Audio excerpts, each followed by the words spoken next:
Assalamualaikum warahmatullahi wabarakatuh. Perkenalkan, saya Widya Vanesha, Prodi Teknik Informatika UIN Sunan Kalijaga. Nah, berikut ini saya akan menjelaskan beberapa cara yang bisa kita lakukan untuk menghadapi tatanan baru di Indonesia. Menghadapi tatanan baru di Indonesia. Indonesia pertama kali mengkonfirmasi kasus COVID-19 pada Senin 2 Maret lalu. Sejak awal kasus pertama diumumkan di Indonesia, hingga hari ini pasien positif terus meningkat secara drastis.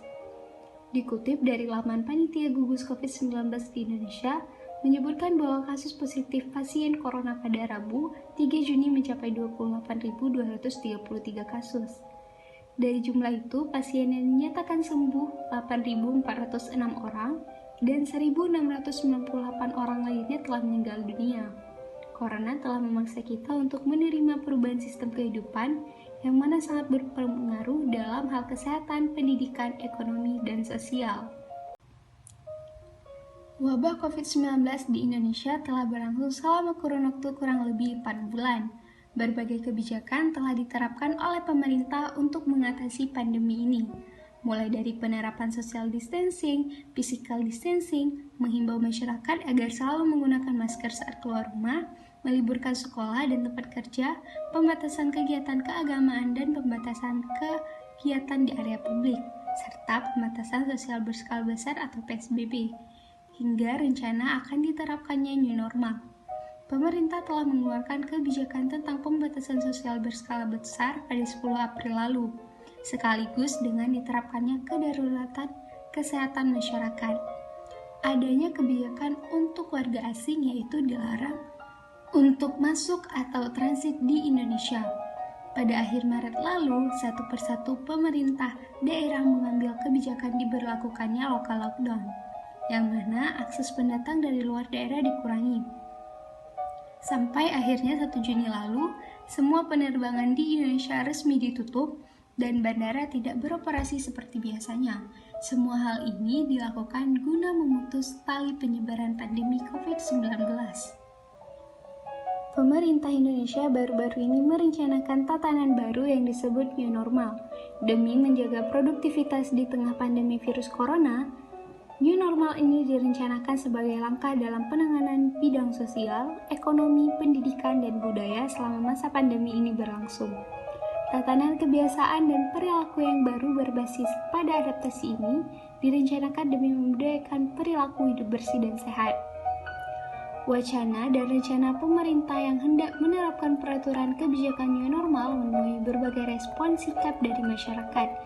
Sebagian masyarakat ada yang setuju dengan diadakannya kebijakan ini dan banyak juga masyarakat yang tidak setuju terhadap kebijakan tersebut. Alasan tidak setujunya masyarakat apabila kebijakan ini ditetapkan, maka kemungkinan akan terjadinya peningkatan jumlah korban positif di Indonesia akan meningkat. Setiap keputusan pasti memiliki dampak positif dan negatif. Begitu pula dengan kebijakan tatanan baru ini.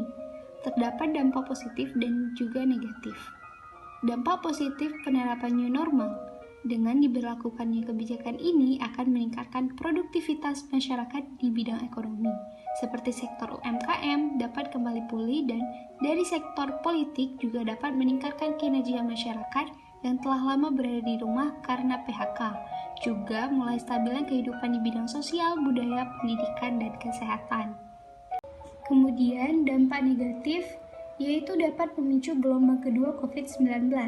Dengan kata lain, kasus positif pandemi corona ini akan melonjak dan rakyat menjadi korban.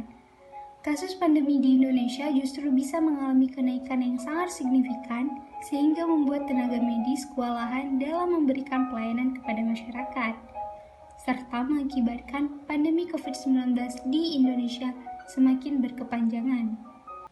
Kebijakan new normal ini masih dalam persiapan, belum dijalankan. Walaupun ada perbedaan respon masyarakat, sebagai warga yang baik sudah seharusnya mengikuti kebijakan pemerintah, yang mana kebijakan tersebut pasti diputuskan dengan banyak pertimbangan.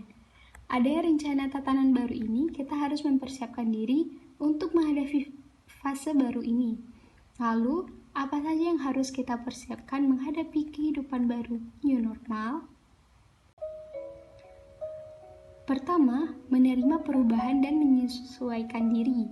Langkah pertama untuk menghadapi new normal adalah menerima perubahan yang terjadi. Menerima perubahan yang terjadi dapat membuat seseorang lebih mudah untuk beradaptasi. Setelah menerima perubahan yang dapat dilakukan adalah menyesuaikan diri dengan perubahan tersebut. Kedua, menjaga daya tahan tubuh. Fisik menjadi hal yang paling penting agar dapat berperang menghadapi virus corona. Saat fisikmu baik, tubuh akan membangun imun yang akan melindungi dari bahaya paparan virus. Untuk mempersiapkan imun tubuh selama masa perubahan, bisa mengkonsumsi makanan yang bergizi dan vitamin, khususnya vitamin C, agar imun tubuh selalu terjaga. Selain makanan, olahraga dan istirahat yang cukup juga mengambil andil dalam meningkatkan imun tubuh. Ketiga, gunakan perlengkapan untuk keamanan diri saat bepergian. Bila harus bekerja atau belanja keperluan dapur, ada beberapa item yang harus kamu persiapkan, seperti jaket, masker, dan sabun cair atau hand sanitizer. Selain itu, pastikan juga untuk selalu rutin mencuci tangan selama berada di luar, bersihkan tubuh, dan ganti pakaian saat kembali ke rumah. Keempat, jaga jarak di tempat umum. Pastikan juga kamu rutin mencuci tangan selama berada di luar serta membersihkan tubuh dan pakaian saat kembali ke rumah. Kelima, sadar akan keselamatan diri dan orang tersayang. Secara pribadi, persiapkan mental untuk menerima segala perubahan kebiasaan yang akan terjadi. Semua orang diminta berperilaku hidup sehat dan memperhatikan protokol kesehatan pencegahan COVID-19 yang selama ini sering didengungkan. Kita sebagai warga negara Indonesia harus berpikir secara rasional dan menumbuhkan sikap kewaspadaan dan ketelitian terhadap kehidupan yang akan datang nanti. Kita harus pandai memilah mana yang baik dan juga mana yang buruk dalam menjalankan kehidupan.